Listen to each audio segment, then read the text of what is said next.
kyeya mu luzungu ekiyitibwa drought. Kati bwe tutunulira Uganda yaffe ebitundu waliwo ebikoseddwa nnyo bwe tutunulira nga Karamoja mulimu districts ezisinze okukoserwa nga waliwo ekyeya nga Moroto, Kotido, Napak, Amudat. Kati bwe tuva Karamoja waliwo ebitundu nga Teso sub-region, districts nga Soroti, Katakwi, Amuria, Kumi, ezo zonna tusanze nga zikoseddwa nnyo. Ate bwe tweyongera ne tujja wano mu Central Southwestern Cattle Corridor ekiyitibwa Cattle Corridor we balundira ente. Kati ebitundu nga Nakasongola, Luweero, Nakaseke, Sembabule, Lyantonde twesanze nga ebitundu ebyo nga bikoserwa ku lw'ekyeya. Ate bwe tudda Western Kiruhura tetugenda gyerabira. Ne twogerako Kabarole, Kasese, Bundibujjo, ebyo byonna tusanga nga bikoseddwa ku lw'ekyeya. Ate ne Northern, some parts eza North mulimu Acholi, Padel, Lira, Gulu tusanga nga ekyeya kikola ki kibalumba. Kati katudde ku by'amataba. Amataba nga tetunava wano mu Central, amataba gakosa Kampala ne Mukono. Kati ekitundu ekyo kiriraane ennyanja Nalubaale, Lake Victoria, kiri mu Lake Victoria Basin. So ebitundu ebyo bikoseddwa amataba nnyo. Ate bwe tudda mu bitundu ebirala nga Eastern tetugenda kwerabira Buduuda. Buduuda mwaliyo mudslide emyaka egiwedde era nakati bakyalaba mudslides ezo n'amataba. Butaleeja tetugenda kumwerabira. Bulambuli, Mbaale, ate ne Teso region ate naye ekoseddwa ku lw'amataba. Soroti, Katakwi, Amuria. Ate mu Northern Uganda, Noya district, Amuru ne parts ezimu ez'eggulu era nazo zeesanga nga bafuna amataba. Ate bwe tudda mu Western region, Kasese, bulijjo ku mawulire tulaba nti River Nyamwamba oluusi nga banks zaayo amazzi ne gakkulukuta abantu ne bafiira ddala. Bundibujjo nawo bakoseddwa amataba ne landslides. So ebintu ebyo bibiri byonjogeddeko bikosa ebitundu bingi mu Uganda. Kati ekirala kye tulaba bwe wabeerawo enkyukakyuka y'obudde, nakyogeddeko nga nyeyanjula nga ngamba nti wabeerawo enkyukakyuka mu sizoni y'enkuba. Enkuba we yandibadde etonya tegenda kutonya, ate bw'eba etonye egenda kutonya nnyo. Ate bw'etonya nnyo ate nevaamu n'ekibuyaga. Ate bwe wabeeramu ekibuyaga ne kikosa ebintu bingi nga agriculture, ebyokulima, road network nga abantu baba tebakyatambula bulungi. So kati nga kanzireko ku byobulimi, kubanga tukimanye ebyobulimi Uganda kwesinzidde okulaba nga efunamu ebyenfuna ebiyitirivu.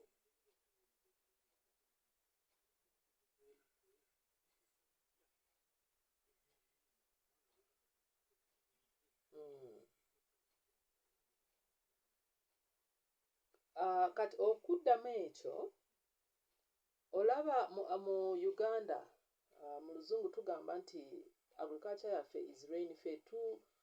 Kati ennime yaffe tulinda nkuba tulyoke tukole ki? Tulime. Kati enkuba bw'eba tettonye ekitegeeza sigenda kulima. Ate bw'eba etonye n'etonya nnyingi ogenda kwesanga nga waliwo ettaka likulukuta. Oluusi n'etonya nnyo ate neeta ebirime. So kati bwe tudda ku climate change twagambye nti wabeerawo enkyukakyuka y'obudde, omusana oluusi gweyongera, tugenda kwesanga nga ettaka liba terikyali ligimu nnyo. Kati ebirime bwe tubirima ne bitavaayo bulungi. Bwe biba nga tebivuddeeyo bulungi ekitegeeza amakungula gabenda kubeera matono. Ekirala, enkyukakyuka y'obudde ereeta endwadde mu birime. birime n'ebisolo. Endwadde ezo bwe zeeyongera ekitegeeza amakungula gagenda kubeera matono ate n'ebisolo byaffe tebigenda kukula bulungi kubanga endwadde ezo ziba zeeyongedde mu birime n'ebisolo.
Neyanziza tegesi wa puroguramu. So ngenda kubanga njogera ku ebyo ebyawaggulu bye njogeddeko: amataba, ekyeya, kikosa ebyobulimi, kikosa entambula, kikosa obulamu bwaffe bwonna. Ate n'endwadde zikola ki? Zeeyongera, naddala ezikwata ku mawuggwe, omutwe, mental illness, n'osanga ng'abantu balina stress, enkyukakyuka y'obudde. So kansire wano amataba tukirabye nga mu kibuga wano Kampala n'ebitundu ebirala mubeeramu ki? Amataba. Ekyeya. So kati amataba nga wano mu kibuga ki kye nsobola okukola nze naawe? Kati tukirabye nti oluusi tukasuka zikasassulo, kabuveera mu myala. So n'olwekyo tulina okuba nga tetubisuula mu myala era tweyongera okugogola emyala gyaffe, amazzi enkuba bw'etonnya amazzi gasobole okukulukuta obulungi. Tukirabye mu Kampala mulimu omujjuzo gw'abantu. Lwaki? Kubanga abantu bava mu byalo nga bajja mu kibuga okufuna services ennungi n'emirimu. So n'olwekyo abantu bwe bajja mu kibuga ekitegeeza beetaagawo okusula, amayumba galina okuba nga gayitiridde. So kati nkubiriza omulanga abalandiroodi abalina amayumba, bw'oba osobola oteekeko tanka, rain water harvesting tanks. Awo ekendeeza amazzi g'enkuba, ate amazzi naabwe gagenda kuba nga gakuyamba. Ekirala kye tusobola okukola nga wano mu kibuga, naffe tusobola okuba nga tweyongerayo kugoberera gavumenti byetugamba okukola. Bwe batugamba tusimbeko n'emiti mu compounds zaffe, tusobola okugisimba. Kati bwe tudda mu byalo naddala awo awali mudslides, floods, okusimba emiti egyo gituyamba naddala mu nsozi okukendeeza namungi w'amazzi. Bwe tudda mu agriculture, tulabye ebitundu ebimu tusanga nga bifuna ekyeya, nga waliwo ekyeya ky'amaanyi, omusana gwaka nnyo ate nga abantu balina okulya. Kati omusana bwe gwaka nnyo ate ng'olina okulima. Ministry of Agriculture, Extension Services n'abantu abalala b'enjawulo bagenda nga batuyigiriza nti tulina okulima ebirime ebiwangaalira mu mbeera eyo, drought resistant crops, nga muwogo owabeerawo omusana mungi yo ewangaala okumala ebbanga. Ate waliwo n'ebirime ebirala mu bitundu ebimu ebigumira embeera y'obudde nga sorghum, simanyi mu Luganda muyita omuwemba, obulo millet nabwo buwangaalira mu mbeera eyo ey'omusana. Ate mulimu ne varieties ezimu ez'ebinyeebwa, ebinyeebwa nabyo biwangaala ate osobola okubirima mu ttaka ne bweba nga si ligimu nnyo. Ate waliwo n'ebijanjaalo. Ebijanjaalo waliwo ate ebitya enkuba, ate waliwo n'ebyo ebitatya enkuba. Ffe twakulanga ewaffe, nze banzaala Kabaale. Kati bwe wabeerawo enkuba nnyingi batugambanga mulime obujanjaalo buno obutono bwa red, obumyufu obwo, webulanda. Kati bw'obulima first of all bukula mangu, ate n'ekirala enkuba bw'etonya tebufa mangu. Kati n'ekirala waliwo n'ebijanjaalo ebirala bye tulima nga mulina okubisimbirira emiti. Simanyi wano mu Buganda oba mubiina, naye nze we banzaala e Kabaale eyo tubiyita musimbiriro. So kati ebijanjaalo ebyo bigumira embeera y'obudde naddala enkuba. Kati ebitundu ebirala basimba lumonde naye agumira embeera y'obudde ate awangaala. Simusimu nga mu Northern Uganda ne mu Eastern balima nnyo ekirime ekyo kya simusimu, nakyo kigumira. Ate waliwo kati matooke, waliwo variety ezimu ezigumira embeera nga mbwazirume. Waliwo n'ebirala ebigumira embeera nakitembe, lwandugu ne musakala.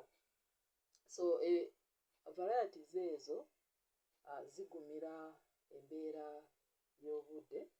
So n'olwekyo bw'oba nga omulimi eyo atuwuliriza, naawe osobola okuba nga bw'oba olima ofunayo ensigo z'ebyo ebintu, ebirime ebyo ebigumira embeera y'obudde.